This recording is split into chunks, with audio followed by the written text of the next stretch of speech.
Bismillahirrahmanirrahim. Assalamualaikum warahmatullahi wabarakatuh. Halo ayah bunda, bagaimana kabarnya? Mudah-mudahan ayah bunda dan keluarga juga anak solih-solihah, semoga sehat walafiat dan selalu dalam lindungan Allah Subhanahu wa Ta'ala. Amin, amin ya Rabbal 'Alamin.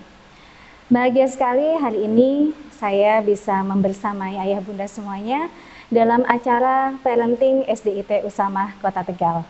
Sebelumnya tak kenal maka ta'aruf dulu, perkenalkan nama saya Zakiyati Falasifah. Kebetulan saya juga wali murid dari siswi SDIT Usamah Kota Tegal dan juga saya diamanahi di fasilitator pendidikan keluarga Dinas Pendidikan dan Kebudayaan Kota Tegal. Ayah bunda yang dirahmati oleh Allah, tidak terasa 5 bulan berlalu pandemi global COVID-19 kita lalui bersama, dan banyak hal yang memang akhirnya kita semua harus mengikuti semua apa yang menjadi arahan dari pemerintah maupun dari sekolah. Ini semua tentunya punya tujuan yang jelas, yaitu prioritas pada kesehatan dan keselamatan keluarga kita, anak-anak kita, dan seluruh umat manusia di dunia ini. Ayah bunda yang dirahmati oleh Allah, banyak hal juga yang bisa kita ambil hikmah dari pandemi COVID-19 ini. Salah satunya adalah kita seakan diingatkan oleh Allah untuk menguatkan fitrah kita sebagai orang tua, yaitu menjadi pendidik utama dan pertama untuk anak-anak kita. Suka tidak suka, mau tidak mau, kita harus menjalankan itu semua, karena itu sudah menjadi tugas kita sebagai orang tua dalam memberikan pendidikan yang terbaik untuk anak-anak kita. Ayah bunda yang dirahmati oleh Allah, pandemi COVID-19 ini banyak mengingatkan kepada kita bagaimana kita sebagai orang tua harus terus belajar dalam memberikan pendidikan yang terbaik untuk anak-anak kita. Oleh karena itu, bersyukur putra-putri kita berada di SDIT Usamah, yang di sini SDIT Usamah memberikan fasilitas. Salah satunya adalah pelayanan parenting yang diselenggarakan oleh SDIT Usamah Kota Tegal. Dan hari ini saya akan sharing kepada ayah bunda semua bagaimana membersamai anak-anak kita dalam belajar dari rumah. Tentunya adalah belajar dari rumah, harapannya adalah belajar dari rumah yang efektif, asyik, dan menyenangkan. Saya sengaja mengambil satu judul yang menarik untuk ayah bunda semua dan anak-anak kita semua, yaitu belajar dari rumah asik dan menyenangkan. Yes. Oke. Ayah bunda yang dirahmati Allah, kondisi pandemi COVID-19 ini sudah berlalu 5 bulan, dan ini melahirkan sebuah konsensus bersama yang akhirnya teregulasi melalui Permendikbud nomor 4 tahun 2020.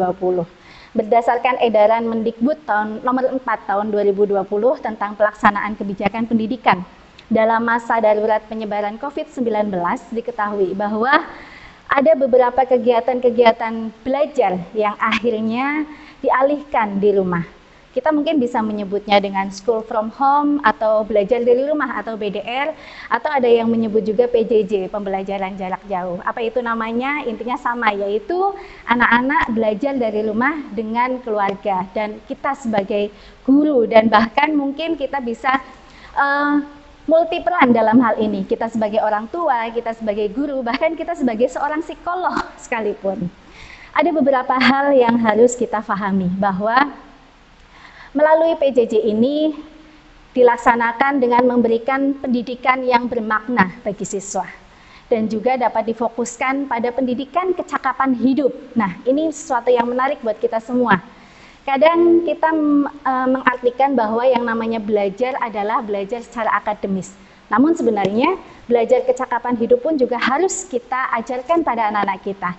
Nah, ini menjadi sebuah hikmah yang sangat luar biasa dengan adanya COVID-19 ini yang mengharuskan anak-anak kita belajar di rumah. Kita sebagai orang tua memiliki peluang yang besar sekali dalam menguatkan kecakapan hidup untuk anak-anak kita. Bagaimana melatih life skill anak-anak kita, itu adalah sesuatu yang sangat luar biasa untuk anak-anak kita. Kemudian yang ketiga, aktivitas dapat bervariasi sesuai minat dan kondisi anak masing-masing. Ayah bunda yang dirahmati oleh Allah, kita pahami bahwa setiap anak memiliki minat, bakat, dan kondisi atau gaya belajar yang berbeda-beda. Nah, harus kita pahami juga setiap anak memiliki kondisi-kondisi ini yang berbeda. Sehingga apa? Nantinya ketika kita memberikan atau mendampingi belajar anak-anak sesuai minat, bakat, dan gaya belajarnya, belajar ini akan menjadi sesuatu yang menyenangkan buat anak-anak kita. Dan ini akan menjadi efektif juga bagi kita dalam memberikan pembelajaran kepada anak-anak kita. Dan yang terakhir, kondisi PJJ ini atau SFH ini adalah kita harus memahami bahwa hasil dari aktivitas belajar juga perlu diberikan umpan balik atau feedback dari guru yang bersifat kualitatif yang berguna bagi guru. Nah, ayah bunda, dalam proses pembelajaran PJJ ini harapannya ada sinergitas antara orang tua dan guru. Orang tua sesibuk apapun harus bisa meluangkan waktunya dalam mendampingi proses belajar anak-anak kita.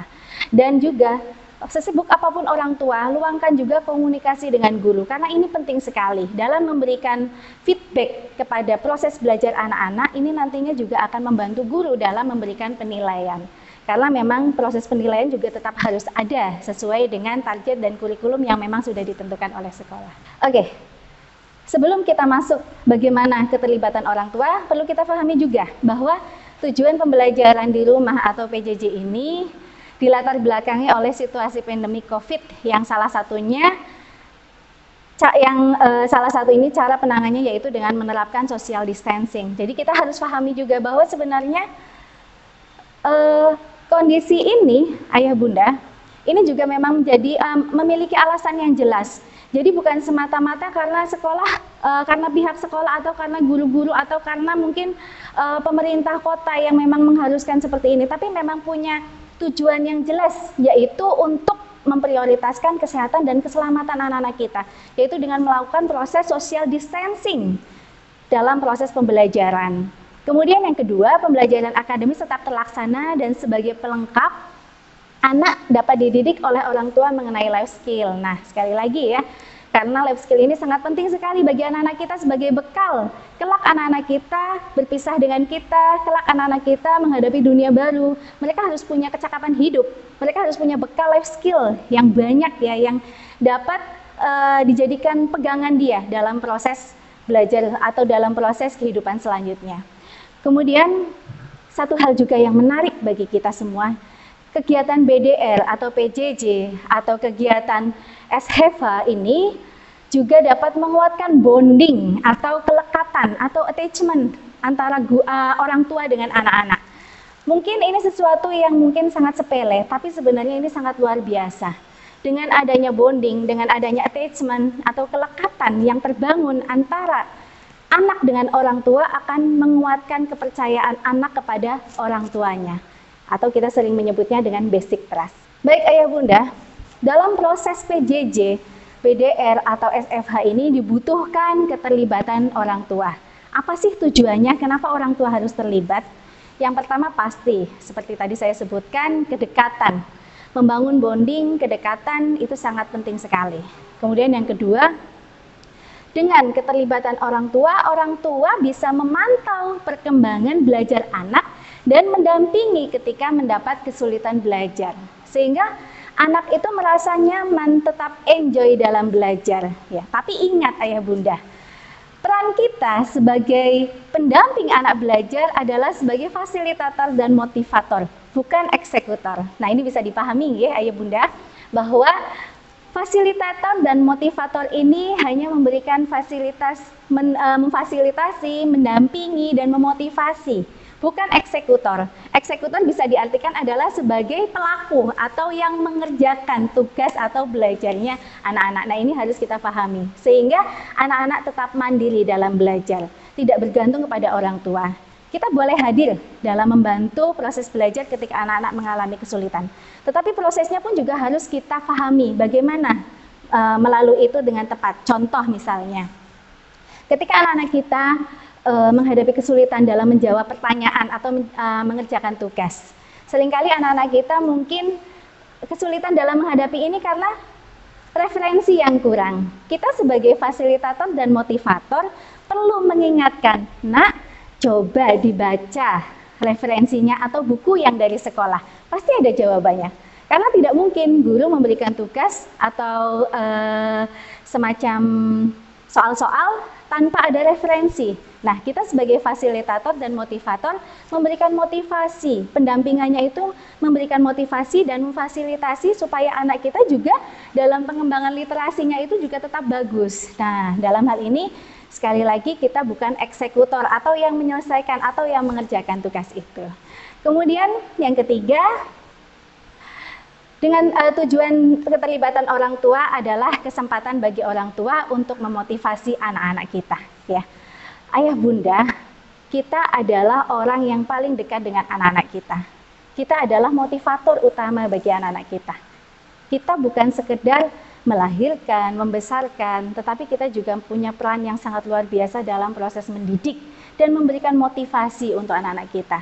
Seringkali apa yang kita ucapkan menjadi bekal bagi anak-anak kita kelak di kemudian hari. Menjadi sebuah kata-kata yang selalu membekas di hatinya. Nah, ini sebuah kesempatan juga kegiatan PJJ, BDR atau SFA ini untuk menguatkan motivasi anak-anak kita dalam belajar. Kemudian yang keempat, orang tua dapat memantau bagaimana cara anak menyelesaikan tugas. Nah, ini seperti tadi saya sampaikan. Anak-anak kita juga perlu diajarkan, perlu dilatih untuk memperkaya referensinya. Sehingga tidak serta-merta dia ketika mencari jawaban dari pertanyaan tugasnya atau soalnya, langsung bertanya. Tapi kita juga ajarkan, coba nak mencari referensi. Ya, apalagi sekarang kita mudah sekali mencari referensi dari referensi-referensi dukungan lebih banyak lagi, tidak hanya di buku ya. Kalau di buku ada, itu mungkin akan lebih memudahkan untuk anak-anak. Dan yang poin terakhir, tujuan dari keterlibatan orang tua dalam mendampingi anak-anak belajar adalah supaya anak-anak kita tidak memandang bahwa belajar adalah sesuatu yang menjadi beban. Nah, ayah bunda, kita sebagai orang tua adalah guru pertama bagi anak-anak kita. Kita sebagai orang tua juga sebagai fasilitator, motivator, dan juga kita sebagai seorang psikolog pertama bagi anak-anak kita. Mungkin kalau tidak salah, saya pernah mengisi salah satu kegiatan POMG di SIT Usama juga tentang DPA atau dukungan psikologis awal. Di situ dukungan psikologis awal diibaratkan sebagai P3K dalam kecelakaan. Artinya, dukungan psikologis awal menjadi pertolongan pertama pada anak-anak kita ketika mengalami permasalahan. Nah, siapa yang memberikan DPA ini adalah kita sebagai orang tua. Sehingga apa? Permasalahan-permasalahan yang dihadapi oleh anak-anak itu langsung tertangani sebelum nantinya permasalahan ini akan menjadi semakin dalam. Kita sebagai orang tua sudah memberikan dukungan psikologis awal. Begitu juga dengan proses belajar di rumah. Ini akan memberikan DPA, akan menjadi DPA bagi anak-anak kita, sehingga anak-anak kita menganggap bahwa kegiatan pembelajaran di rumah itu bukan sebuah beban buat anak-anak kita. Baik, langsung saja kita sharing tentang bagaimana membangun komunikasi efektif.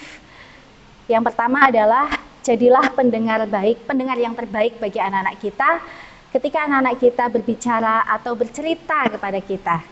Mungkin suatu saat anak kita itu akan curhat kepada kita. Mungkin suatu saat anak kita akan bercerita kepada kita. Apa yang harus kita lakukan sebagai orang tua? Jadilah pendengar yang terbaik. Dengan cara apa? Mendengarkan dengan seksama apa yang diceritakan oleh anak-anak kita. Jangan sampai kita kemudian ketika anak-anak kita bercerita, kita menyelah. Dan kuatkan eye contact. Nah, ini sebuah tantangan bagi kita saat ini. Karena seringkali ketika kita berhadapan dengan anak-anak kita, ketika anak kita bercerita kepada kita, ada sesuatu di genggaman tangan kita. Dan ini seringkali mengalihkan perhatian untuk memberikan eye contact pada anak-anak kita. Nah, ayah bunda, eye contact ini sangat penting sekali. Dengan adanya eye contact atau kontak mata yang intens kita kepada anak kita merasa diperhatikan. Dan ini menjadi basic trust. Oh, mamaku perhatian kepadaku. Oh, mama mau dengerin apa yang aku omongin. Nah, ini akan menjadi sebuah kepercayaan yang besar bagi anak-anak kita, sehingga ke depan kalau ada masalah-masalah, kita adalah orang yang pertama kali tahu permasalahannya anak-anak. Tentunya ayah bunda tidak inginkan menjadi orang kesekian kalinya yang tahu tentang permasalahan anak-anak kita. Nah, ini sekali lagi kita memberikan perhatian kepada anak-anak kita ketika anak kita bercerita, menjadi basic trust anak-anak kita kepada kita. Kemudian dengarkan pendapat, jadilah orang tua yang demokratis, karena orang tua yang demokratis akan mudah diterima oleh anak-anak kita, dan anak-anak kita pun akan bisa memberikan yang terbaik atau feedback juga atas apa yang kita lakukan. Ayah bunda yang dirahmati Allah, keterlibatan orang tua dalam mendampingi anak belajar di rumah yang kedua adalah membangun disiplin positif. Dalam proses membangun disiplin positif, ada beberapa hal yang harus kita perhatikan, yaitu salah satunya bagaimana kita bisa memberikan ketegasan kepada anak-anak kita tanpa kekerasan, baik itu kekerasan fisik maupun kekerasan psikis. Ayah bunda seringkali kita lupa, kita sulit untuk membedakan mana ketegasan dan mana kekerasan. Padahal kita harus bisa menghindari kekerasan dengan semaksimal mungkin. Karena kekerasan justru akan memberikan trauma yang mendalam bagi anak-anak kita, sehingga anak-anak kita akan menjadikan bahwa belajar itu sesuatu yang tidak menyenangkan, sesuatu yang mungkin menakutkan. Nah, ini awal dari traumatik yang terjadi pada anak-anak kita. Karena adanya proses pengalaman yang membuat yang sangat membekas gitu ya, dengan adanya kekerasan yang dialaminya. Kekerasan fisik mungkin kita sering, insya Allah saya yakin orang tua SDIT Usama tidak pernah ada yang melakukan hal demikian. Namun di media-media kita sering mendengar banyak sekali orang tua yang masih memberikan kekerasan fisik pada anak-anaknya. Mungkin kita sering mendengar ada orang tua yang masih memukul, mencubit, bahkan menendang anaknya dalam proses mendisiplinkan anak-anaknya. Dan kekerasan non fisik atau kekerasan psikis. Kekerasan psikis ini terlihat memang sederhana atau sepele, namun sebenarnya justru kekerasan psikis ini akan memberikan efek trauma yang sangat mendalam. Kekerasan psikis ini bisa dalam bentuk perkataan, misalnya kita memberikan labeling negatif pada anak-anak kita, anak bodoh, anak malas, ini sangat tidak baik untuk anak-anak kita. Kemudian yang kedua, dalam membangun disiplin positif, dibutuhkan adanya bagaimana kita mendampingi anak-anak kita untuk memahami kesalahan.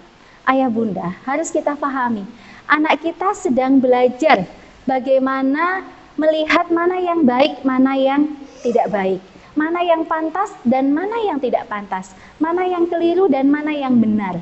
Oleh karena itu kita sebagai orang tua harus bisa memberikan pendampingan dengan menjelaskan ketika anak-anak kita melakukan kesalahan. Kita jangan serta-merta langsung menuduh atau menyalahkannya begitu saja. Bisa jadi apa yang dilakukan itu karena memang dia tidak tahu mana yang baik dan mana yang tidak baik. Sehingga tugas kita sebagai orang tua harus menjelaskan, nah ini adalah sesuatu yang tidak pantas, sebaiknya kamu tidak melakukan hal itu. Dan tentunya dengan dasar norma-norma yang berlaku, yang kita pegang, seperti norma agama, norma budaya, norma adat istiadat yang berlaku di lingkungan kita. Dan yang ketiga dalam membangun disiplin positif, perlu adanya kesepakatan bersama. Ayah bunda, anak usia 7 tahun sampai usia 18 tahun, anak sudah mulai masuk fase anak-anak akhir, di mana anak-anak akhir ini anak sudah harus tahu mana yang baik dan mana yang tidak baik. Sehingga dalam memahami ini juga dibutuhkan adanya kesepakatan bersama dalam membangun kedisiplinan di rumah. Bagaimana caranya membuat kesepakatan bersama? Mungkin di awal kita bisa mengumpulkan anak-anak kita, membuat kesepakatan bersama, kesepakatan waktu, kesepakatan konsekuensi-konsekuensi, atau kesepakatan-kesepakatan lain yang nantinya ini akan menjadi kesepakatan bersama. Dalam membuat kesepakatan pun kita juga harus mendengarkan pendapat anak-anak kita. Ketika kita punya maksud, kehendak yang memang harus dimasukkan pada kesepakatan itu, kita pun juga harus menjelaskan apa sih sebenarnya maksudnya, tujuannya, kenapa kesepakatan itu harus masuk, harus ada. Anak kita juga harus tahu, sehingga anak-anak kita pun bisa menerima kesepakatan itu. Dan nantinya ketika anak kita bisa menerima, anak kita akan memiliki rasa memiliki terhadap kesepakatan itu atau sense of belong. Nah, rasa memiliki ini akan membuat anak bertanggung jawab terhadap kesepakatan yang sudah disepakati di keluarga. Misalnya kesepakatan waktu belajar, waktu bermain, waktu pegang gadget. Kemudian dalam membuat kesepakatan ini, kita juga harus menerapkannya dengan konsisten. Mungkin ayah bunda di rumah tidak hanya ada kita, orang tua, ibu dan bapak dan anak-anak. Mungkin ada om, tante, atau kakek nenek. Orang-orang di lingkungan keluarga juga harus tahu kesepakatan yang sudah dibuat. Sehingga ini betul-betul diberlakukan untuk semua keluarga. Contoh, ketika kita membuat kesepakatan, jam 6 sore sampai jam 9 malam tidak boleh ada yang pegang gadget. Semua orang di rumah itu juga harus tahu, termasuk om, tante, dan kakek nenek. Jadi om, tante jam itu pun juga nggak boleh pegang gadget, sehingga anak bisa menerima, anak bisa sama-sama menerapkan kesepakatan yang sudah dibuat. Jangan sampai kita sebagai orang dewasa justru melanggar kesepakatan itu. Kalau toh memang ada sesuatu yang penting, mungkin bisa ditolerir tidak di depan anak-anak, misalnya seperti itu. Tetapi juga harus dijelaskan kenapa itu terjadi. Kemudian keterlibatan orang tua yang ketiga adalah membangun motivasi belajar pada anak-anak.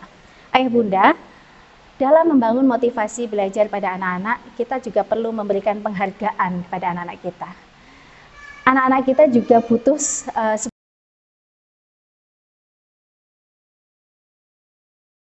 barang, perhatian, dekatan, kemudian mungkin yang masih kecil, masih usia anak kelas 1, anak kelas 2 masih boleh kan, masih mau kan biasanya dicium.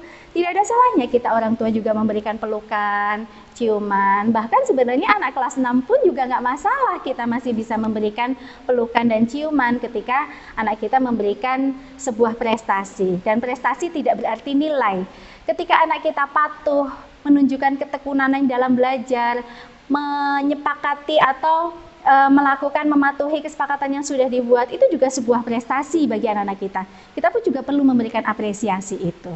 Kemudian yang kedua, dalam membangun motivasi belajar pada anak-anak kita, fokuslah pada fokuslah pada progres atau perkembangan yang ada, yang terjadi pada anak-anak kita, yang diraih oleh anak-anak kita. Fokuslah pada sesuatu yang memang menjadi kelebihan anak-anak kita, karena harus kita pahami bahwa setiap anak itu memiliki minat bakat belajar yang berbeda-beda. Dan ketika kita fokus pada kelebihan anak, fokus pada progresnya anak, ini akan lebih mudah kita untuk mengembangkan potensinya. Kemudian yang ketiga, dalam memotivasi anak belajar, hindari belajar dengan memaksa, ya. Sebisa mungkin ketika kita mau mengkondisikan anak-anak belajar, kondisikan dengan happy, having fun gitu ya, sehingga anak betul-betul nyaman dalam belajar ya. Meskipun anak kita sudah kelas 6 SD sekalipun yang sudah memasuki fase remaja, tetapi juga mereka juga perlu adanya energizer di awal sebelum belajar, sehingga ketika belajar betul-betul enjoy tanpa adanya paksaan. Kemudian yang terakhir, dalam motivasi anak belajar, berilah kesempatan pada anak untuk mencoba menyelesaikan tugasnya sendiri. Nah, ini seperti apa yang tadi saya sampaikan, bahwa anak kita bukan anak kecil lagi. Perlu kita memandirikan anak-anak kita. Sehingga ketika anak kita diberikan kesempatan untuk menyelesaikan tugas-tugasnya, anak kita akan semakin merasa, oh aku bisa, aku mampu. Akan menumbuhkan rasa percaya dirinya pada anak-anak kita. Dan ini juga akan membangun motivasi yang lebih besar lagi dan akan memandirikan anak-anak kita. Ini penting sekali ayah bunda. Terkadang kita menganggap bahwa anak kita masih kecil yang masih harus dibantu banyak dalam proses belajar. Nah, ini sebenarnya sangat tidak dianjurkan bagi kita sebagai orang tua. Berikan kesempatan anak kita untuk berkreasi, berkarya secara mandiri dalam menyelesaikan tugas-tugasnya. Ini juga satu hal yang penting, yang keempat, keterlibatan kita dalam mendampingi anak belajar. Sebisa mungkin kita orang tua mengenali gaya belajar anak-anak kita. Kenapa sih kita harus tahu gaya belajar anak-anak kita? Karena dengan kita memahami gaya-gaya belajar anak-anak kita, kita akan memberikan metode atau cara pembelajaran yang efektif. Sehingga belajar menjadi sesuatu yang menyenangkan, yang asik, bagi anak-anak kita dan tidak ada paksaan, karena kita berikan sesuai memang gaya belajarnya anak-anak kita berikan sesuai dengan apa yang menjadi kebiasaan, menjadi sesuatu yang disukai, menjadi minatnya. Ini akan lebih menyenangkan, akan lebih mengasyikkan bagi anak-anak kita dalam belajar, sehingga motivasi belajarnya akan tumbuh dengan baik. Ayah bunda, ada 3 gaya belajar yang kita ketahui. Yang pertama adalah gaya belajar auditori, atau gaya belajar yang lebih dominan dengan cara mendengar atau dengan melibatkan indera pendengarannya. Kemudian yang kedua, gaya belajar visual. Visual ini adalah gaya belajar yang banyak melibatkan indera penglihatannya. Kemudian yang terakhir, gaya belajar kinestetis, ya.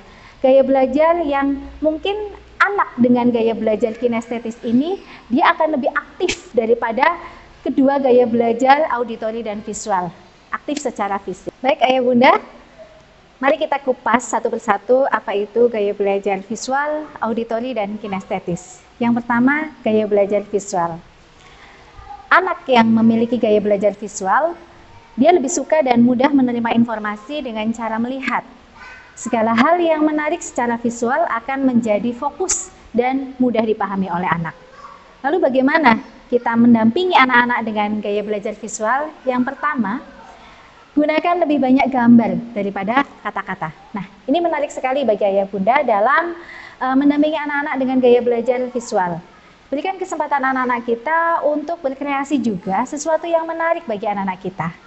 Kemudian yang kedua, gunakan penulisan kata dengan huruf yang unik dan ukuran tulisan yang beragam dan berwarna-warni. Ini akan memberikan perhatian pada anak-anak kita dengan gaya belajar visual, sehingga dia merasa enjoy ketika melihat, membaca, dan akan lebih mudah terekam dalam menyimpan materi-materi yang didapatkannya. Kemudian gunakan peta pikiran atau mind mapping. Kalau saya sering menyebutnya itu dengan bulkonah, ya, atau bulat, kotak, dan anak panah. Kebetulan saya juga termasuk tipe belajar tipe belajar visual, ya, tipe gaya belajar visual. Saya merasa lebih mudah ketika saya memahami materi itu dengan diawali membuat mind mapping. Dengan apa? Dengan bulkonah tadi, bulat, kotak, dan anak panah. Contoh, ketika saya akan memahami tentang sistem respirasi. Saya cukup menuliskan sistem respirasi, kemudian dibuletin, ya. Kemudian di bawahnya saya membuat anak panah, di mana di situ akan memperlihatkan sistem respirasi apa yang menjadi misalnya organ pada sistem respirasi itu organ apa yang difungsikan. Misalnya saya menulis paru-paru, kemudian di bawahnya fungsinya apa sistem respirasi. Saya tidak perlu menulis adalah, yaitu, antara lain, atau mungkin dengan kata-kata yang lain. Saya cukup membuat anak panah saja dengan kotak atau mungkin dengan bulatan-bulatan.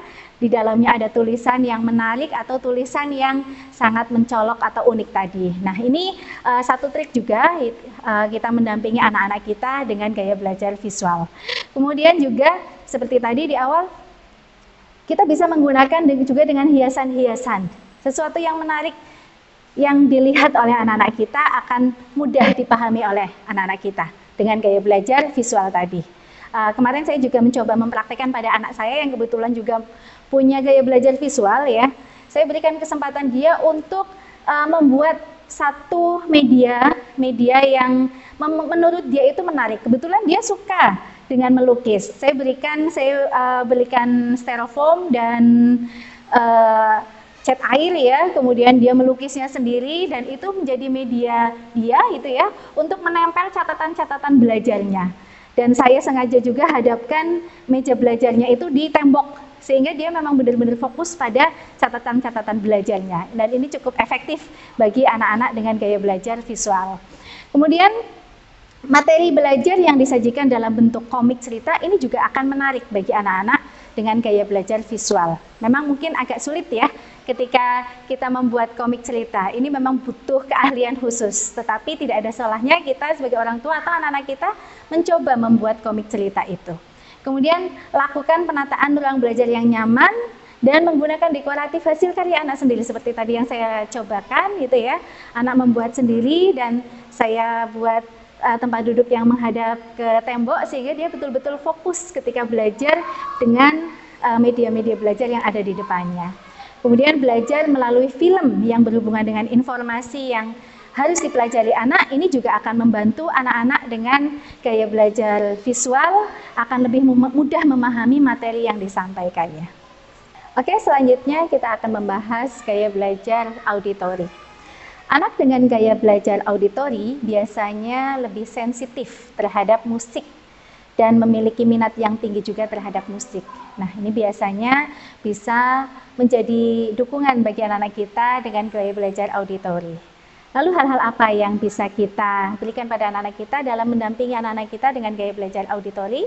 Yang pertama, gunakan intonasi yang dinamis. Gunakan intonasi yang mungkin lebih sistematis, dinamis, jelas, tidak bertele-tele ketika memberikan informasi atau pembelajaran kepada anak-anak kita. Nah, ini mungkin juga anak-anak kita yang perlu bantuan dalam memahami soal, dalam memahami satu tugas itu ya. Kadang ada anak yang mungkin sulit untuk memahami kalimat atau memahami isi dari tugasnya itu, maksud dari tugasnya itu.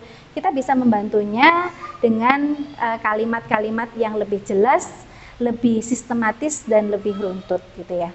Kemudian yang kedua, gaya belajar auditori ini lebih mudah belajar dengan teknik bercerita. Nah, biasanya anak-anak dengan gaya belajar auditori ketika mendengarkan cerita lebih mudah tahan lama atau lebih merasa nyaman, sehingga dia akan lebih bisa memperhatikan cerita itu dengan seksama. Nah, ini satu kelebihan yang dimiliki oleh anak-anak auditori. Kemudian yang ketiga, gunakan alat perekam untuk membantu anak mempelajari suatu informasi. Nah, ini bisa menjadikan sarana juga ya yang dibutuhkan oleh anak-anak dengan gaya belajar auditori. Misalnya, ketika anak kita belajar tentang conversation, anak yang akan belajar menggunakan alat perekam ini bisa merekam suaranya sendiri ketika belajar conversation itu. Kemudian suara yang sudah direkam itu bisa menjadi alat untuk, bisa menjadi sarana untuk belajarnya. Didengarkan lagi, didengarkan lagi, didengarkan lagi. Dengan gaya belajar anak dengan auditori ini akan lebih mudah sekali ketika belajarnya dengan mendengar. Bisa kita fasilitasi dengan alat perekam. Dan juga anak-anak dengan gaya belajar auditori ini memang mudah sekali atau sensitif sekali dengan gangguan-gangguan suara. Sehingga anak-anak dengan gaya belajar auditori ini juga perlu kita fasilitasi dengan alat-alat yang memberikan dukungan dalam proses belajarnya, sehingga suara-suara dari luar itu tidak mudah terganggu. Contohnya mungkin ketika belajar, ketika ikut Google Meet, atau ketika ikut Google Classroom ya, kita fasilitasi dengan headset, sehingga suara-suara yang lain itu tidak akan mengganggu proses belajar. Selanjutnya kita akan membahas tentang tipe belajar atau gaya belajar kinestetik. Apa itu gaya belajar kinestetik? Gaya belajar kinestetik, anak yang memiliki gaya belajar kinestetik ini akan lebih peka menerima informasi melalui aktivitas. Nah ini, anak dengan gaya belajar kinestetik ini memiliki keunikan tersendiri, yaitu anaknya cenderung aktif. Lalu bagaimana kita mendampingi anak dengan gaya belajar kinestetik? Yang pertama, kita mungkin lebih banyak menggunakan alat peraga dalam memberikan materi atau dalam mendampingi proses belajarnya. Yang kedua, aplikasikan pengetahuan dengan cara praktik langsung. Nah, ini satu hal yang menarik juga ya Bunda bagi anak-anak dengan gaya belajar kinestetik. Usahakan kalau kita bisa mengajak anak praktek langsung tentang apa yang dipelajarinya ya, bisa kita memberikan dukungan dengan cara itu. Contoh misalnya, anak kita yang sedang belajar tentang bunga ya, kita bisa memfasilitasinya dengan mengajaknya keluar ke kebun, melihat bunga, melihat bagian-bagian bunga, di situ ada apa saja ya. Anak melihat langsung, kemudian memegangnya, ini akan lebih mudah diterima dalam menerima materi-materi tentang bunga itu. Nah, ini juga anak akan semakin mudah menerima informasi dan akan semakin mudah diingat dalam menyimpan materi-materi yang diterimanya itu. Ayah Bunda, keterlibatan kita sebagai orang tua selain tadi membangun komunikasi efektif, membangun kedisiplinan, memotivasi anak belajar dan mengetahui gaya belajar anak, yang kelima adalah kita juga perlu mengembangkan minat literasi anak-anak kita. Bagaimana kita mengembangkan minat literasi anak-anak kita? Ajaklah anak untuk mengobrol tentang buku yang telah dibacanya. Yang telah dibacanya. Bagaimana caranya?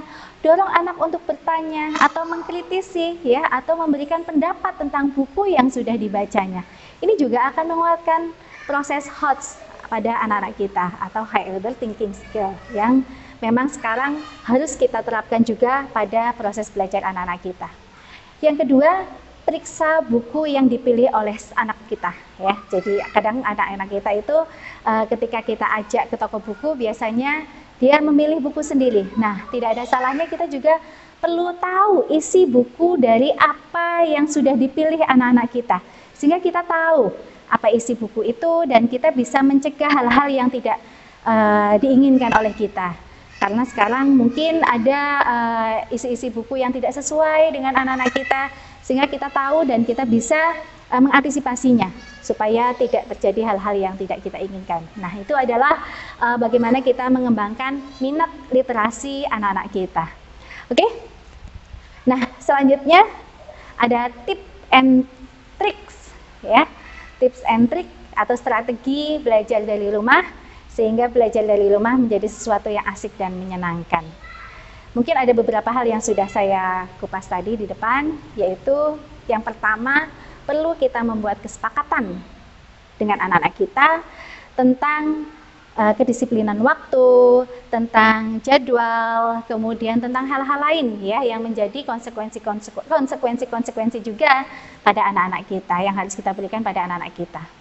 Kemudian yang kedua, kita juga perlu tahu tujuan dari apa materi atau pembelajaran yang diberikan oleh guru, sehingga dengan kita tahu tujuan dari materi apa yang disampaikan oleh guru, pembelajaran itu akan semakin efektif dan akan lebih mudah juga kita mendampingi anak-anak kita. Kemudian yang ketiga, berikan tempat atau lingkungan senyaman mungkin untuk anak-anak kita. Nah, kalau tadi kita membahas tentang gaya belajar, ini juga erat kaitannya dengan lingkungan atau tempat belajarnya. Contoh misalnya, ayah bunda, kita tidak bisa membatasi anak-anak kinestetis, ya. Gaya belajar kinestetis itu kita tidak bisa memaksa anak-anak kinestetis untuk duduk di meja belajar dengan tenang, gitu ya. Kemudian membaca buku atau mendengarkan materi di Google Classroom dengan duduk di meja, gitu ya. Kemudian di depan ada media pembelajaran dan kita haruskan si anak untuk duduk tenang. Kita tidak bisa memaksa seperti itu. Kita harus memahami juga kondisi si anak, sehingga kita bisa menyesuaikan.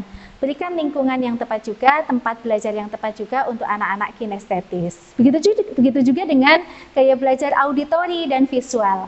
Seperti tadi mungkin saya mencoba mempraktekkan anak saya yang memiliki gaya belajar visual. Saya mencoba menghadapkan meja belajarnya itu ke arah dinding atau tembok, sehingga dia betul-betul fokus. Sementara anak yang mungkin gaya belajarnya auditori, dia lebih leluasa tanpa harus menghadap tembok. Yang penting tadi ya, kita berikan bisa memfasilitasinya dengan memberikan headset, sehingga suara-suara dari luar tidak akan mengganggunya dalam proses belajar. Kemudian, dampingi anak kita dan beri bantuan seperlunya saja, dan berikan kesempatan anak-anak kita untuk bertanya. Nah, ini penting sekali ayah bunda. Mungkin tadi sedikit saya sudah sampaikan bahwa tugas kita adalah sebagai fasilitator dan motivator saja, bukan eksekutor. Jadi kita tidak perlu terlalu dalam mendampingi atau dalam membantu proses belajarnya. Cukup kita berikan fasilitas, kemudian kita berikan motivasi, dan kita berikan dukungan ya, sehingga anak-anak kita tetap bisa belajar mandiri. Kemudian selingi dengan kegiatan-kegiatan yang menyenangkan bagi anak-anak kita ketika belajar. Ayah bunda, jangan terlalu kaku dalam menerapkan proses belajar di rumah. Karena anak-anak kita tentunya juga ada masanya dia jenuh, ada masanya dia bosan, sehingga dia juga perlu relaksasi ketika belajar. Kita berikan kesempatan anak-anak kita dengan melakukan selingan-selingan kegiatan yang bisa memberikan energizer atau ice breaking ya untuk anak-anak kita sehingga ketika belajar itu tidak jenuh. Kemudian berikan juga waktu istirahat ya. Meskipun mungkin anak-anak kita sudah memiliki ketahanan belajar yang panjang, biasanya anak kelas 6 sudah memiliki ketahanan belajar, waktu belajar yang panjang, tetap berikan kesempatan untuk relaksasi atau istirahat sehingga anak tidak kaku atau tidak sepaneng ya ketika belajar. Kemudian berikan anak reward ya, seperti tadi mungkin saya sudah menyampaikan, ada kalanya kita memberikan apresiasi kepada anak-anak kita ketika anak-anak kita sudah menunjukkan prestasinya. Ini juga akan memberikan motivasi sehingga anak akan merasa lebih termotivasi ya, lebih semangat lagi dalam belajarnya. Dan sekali lagi, reward atau apresiasi tidak harus dalam bentuk barang. Dan orang tua perlu tahu atau perlu paham tentang materi ya. Selanjutnya adalah orang tua perlu tahu dan paham tentang materi. Meskipun memang mungkin tidak semua apa yang dipelajari anak-anak kita harus kita menguasainya secara dalam, tetapi paling enggak kita paham betul apa yang dipelajari oleh anak-anak kita. Selanjutnya mungkin kalau kita mengalami kesulitan juga dalam memahami materinya si anak ini, tidak ada salahnya kita juga berkomunikasi dengan guru. Nah, ini ayah bunda, dalam proses BDR atau PJJ atau SFH ini dibutuhkan sinergitas antara orang tua dengan guru yang sangat besar. Sehingga komunikasi dengan guru harus terus dilakukan. Sesibuk apapun kita, luangkan waktu kita dalam mendampingi anak belajar dan dalam membangun komunikasi dengan guru. Sehingga apabila ada hal-hal yang mungkin tidak kita pahami, ada hal-hal yang mungkin sulit ya bagi kita, kita akan terbantukan dengan berkomunikasi dengan guru. Kemudian juga selingi kegiatan-kegiatan anak dengan kegiatan-kegiatan yang menyenangkan, misalnya seperti olahraga, berkebun, ya, atau mungkin hal-hal lain yang menyenangkan bagi anak-anak kita. Kemudian mengembangkan life skill-nya tadi, bersosialisasi dengan lingkungan sekitarnya. Mungkin kalau terlalu jauh masih belum boleh, ya cukup dengan lingkungan tetangga. Sembari mungkin berolahraga, misalnya mungkin badminton dengan tetangga atau sepeda-sepedaan di luar ya. Jadi tetap terbangun proses sosialisasi sehingga anak-anak kita tidak menjadi anak yang kurang pergaulan atau kuper. Nah, ayah bunda, demikian tadi sharing tentang belajar dari rumah yang asik dan menyenangkan. Semoga kita semua sebagai orang tua senantiasa diberikan kekuatan oleh Allah, kesabaran, dan tentunya keikhlasan dalam menghadapi kondisi ini. Karena inilah sejatinya tugas kita sebagai orang tua, yaitu menjadi pendidik pertama dan utama bagi anak-anak kita. Dan mudah-mudahan kita terus menjadi yang teladan bagi anak-anak kita. Menjadi teladan, menjadi role model, menjadi orang yang selalu nomor satu bagi anak-anak kita untuk ditiru ya, seperti mungkin seorang guru itu konon katanya singkatan dari digugu dan ditiru. Kita sebagai orang tua juga bisa menjadi orang yang selalu digugu dan ditiru oleh anak-anak kita, dan itu harus, karena kita menjadi seorang yang teladan bagi anak-anak kita, menjadi contoh utama bagi anak-anak kita. Semoga bermanfaat. Mohon maaf apabila ada hal-hal yang kurang berkenan. Terima kasih. Billahi taufik wal hidayah. Wassalamualaikum warahmatullahi wabarakatuh.